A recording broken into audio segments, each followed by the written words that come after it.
Antarctica and Admiral Richard Byrd, Operation Highjump, and what he found there. He said that he found mountains of coal, areas that were uncovered by ice, Little America.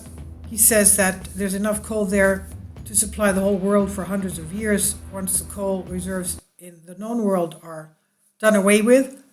He says that it's a matter of time before women, of course, there were no women in Antarctica at that time. Of course, there are women there now. All these scientists that are there all the year round. And he talks about the claims of the South Pole. He says that a lot more countries that don't have claims will want to have claims there because of the natural resources. He says there's enough land there uncovered by ice that's the size of the United States. Operation Highjump. Now, we had task forces that were there. The United States, 1928 to 30, Byrd's first expedition. Byrd's second expedition, 1934. United States Service Expedition, 1939 to 41. And Operation Highjump was 1946 to 47. Operation Windmill, 1947 to 48. And Rhone Expedition, 1947 to 48. Operation Deep Freeze, 1955 to 56. These were all United States. Sweden was 1901 to 1904. After the United States was the Soviet Union, 1955 to 57, then 56 to 58. We had Japan, Norway, Germany, France, a lot by the British Empire, because we know that they have claim to the Antarctic because of their and the Argentinian islands. And there's also the international agreements, International Polar Year, 1932 to 33, International Geographic Physical Year, 1957 to 58, and the Antarctic Treaty System, 1959 to present.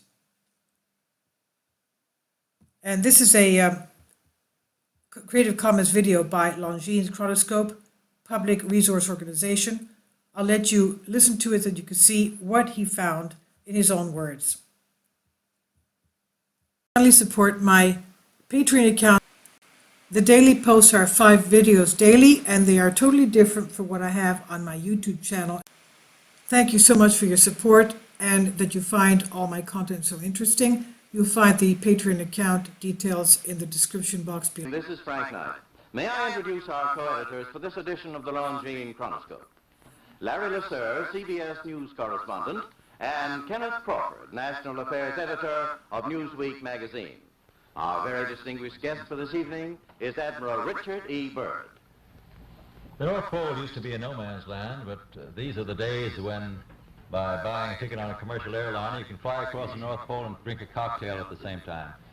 You know, only 60 or more years ago, about 35 years ago, our guest tonight found out whether there was any land north of the North American continent. He made that first discovery flight, and I must say that Admiral Byrd, our guest tonight, is not only our greatest living explorer, but he's been an inspiration to countless Americans. Admiral Byrd, you've been to both the North Pole and the South Pole. Is there any unexplored land left on this earth that might appeal to adventurous young Americans? Yes, there is. And not up around the North Pole, because it's getting crowded up there now, because they find out it's really usable, not only to live in, but militarily. But strangely enough, there's left in the world today an area as big as the United States that's never been seen by a human being. And that's beyond the pole on the other side of the South Pole from Little America. And I think it's quite astonishing that there should be an area as big as that unexplored. This is a tremendous So challenge. there's a lot of adventure left down at the bottom of the world. Well, Admiral, do you hope to see that? I do. Well, Admiral, would you say that since you've been to both the extremities of Earth, are these expeditions to such far-off places, are they getting easier because of modern techniques, or is danger still close at hand? Well, it's a little risky, but nothing like it used to be with the old slow planes and the small cruising radius where we had to put down bases. We replaced the dog teams, and of course that was a big improvement. But now the planes go much faster and they're safer, and they have a much bigger cruising radius. You haven't got the danger of a terribly heavy load. Admiral, an expedition to which I believe you're the advisor is now en route. What is that expedition doing? Well, that's the icebreaker Etka, and it's a reconnaissance expedition. It's going down to the South Pole area to make certain observations and to look for some bases. They will be back in April, and they will report back, and upon the information we get from that undertaking, we will base the bigger expedition that's to follow. Is that very definitely planned, or is that... That is being planned right now. So I'm willing to say to you that there will be a number of expeditions that will follow, I think, year after year, to the bottom of the world, because the government has really become interested. Well, Admiral Byrd, I can understand, I think everybody can, the interest in the North Pole because it's so near our greatest challenger, Soviet Russia, but why this interest in the bottom of the world? Nobody living down there, is there? No, it's pretty cold. There's only one permanent resident, that's the emperor penguin. The little ones live further north. I tell you one reason they're interested. It's by far the most valuable, important place left in the world for science. That's why the scientific groups all over the nation are really interested. But more important than that, it has to do with the future of the nation, those to come after us, or even during your lifetime. Because it happens to be an untouched reservoir of natural resources.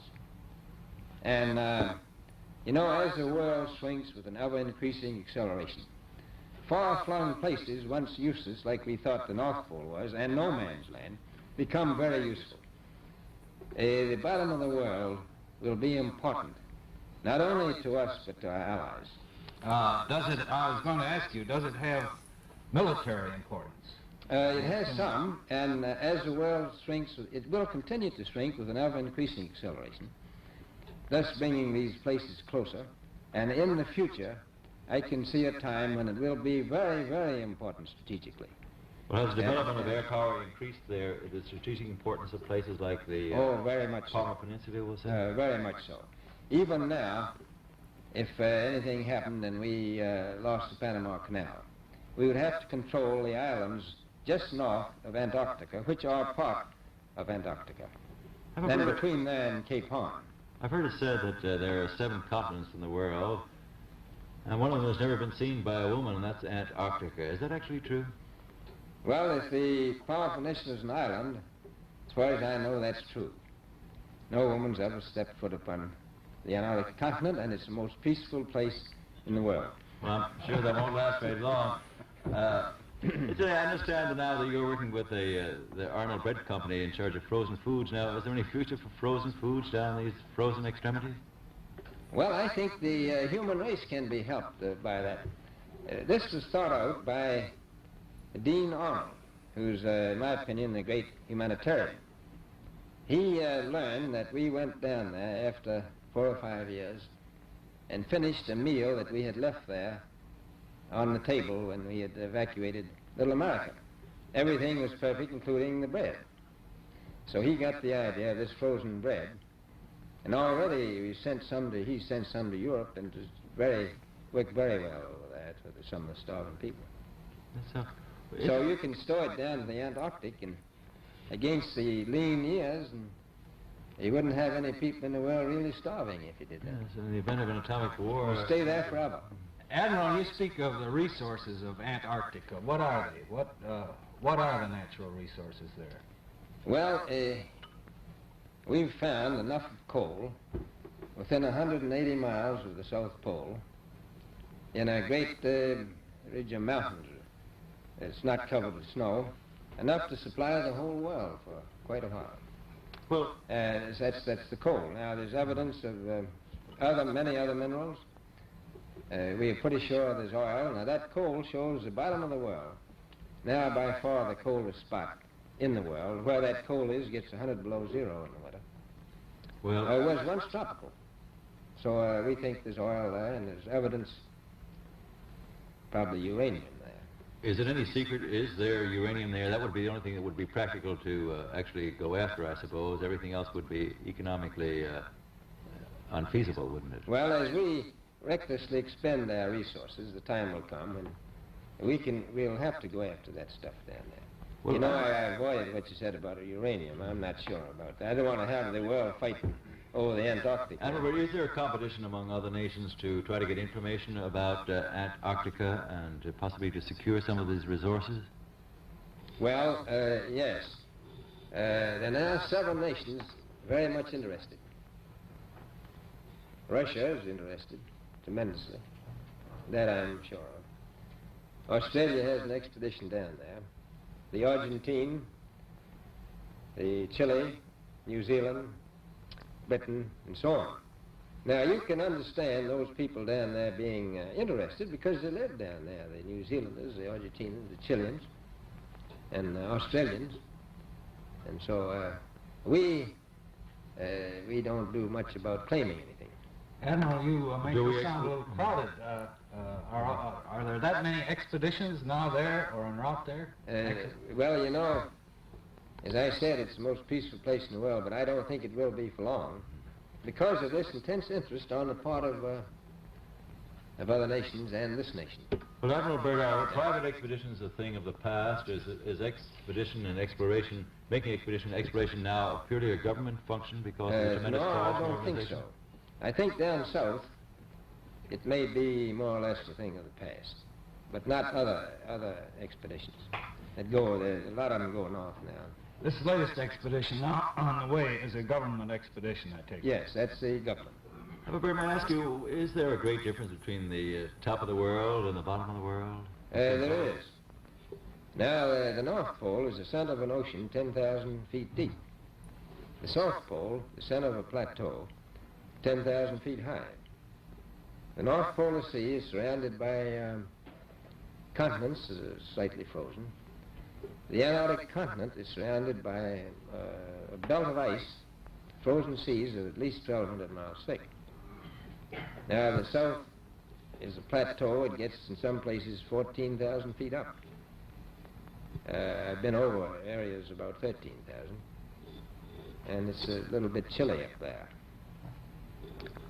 So there's that big difference between the top and bottom of the world. The North really isn't very cold up there on the Arctic Ocean. Not compared to South. Admiral Byrd, we often hear it said that our young Americans now aren't as hardy as their forefathers.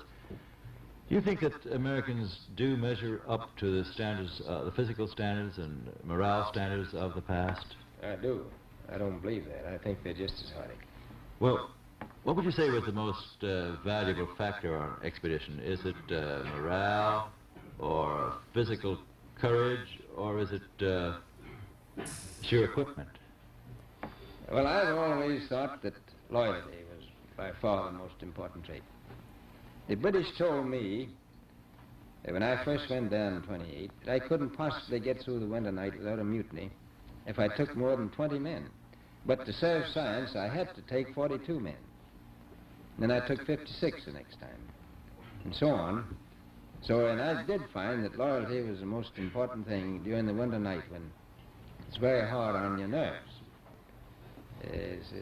I think that's straight. Well, that's a very valuable characteristic at any time. Well, thank you very much, Admiral Byrd. It's been a great pleasure to have you here tonight. It's a pleasure to be with you. The opinions expressed on the Longines Chronoscope were those of the speakers. The editorial board for this edition of the Longines Chronoscope was Larry Lucero and Kenneth Crawford. Our distinguished guest was Admiral Richard E. Byrd.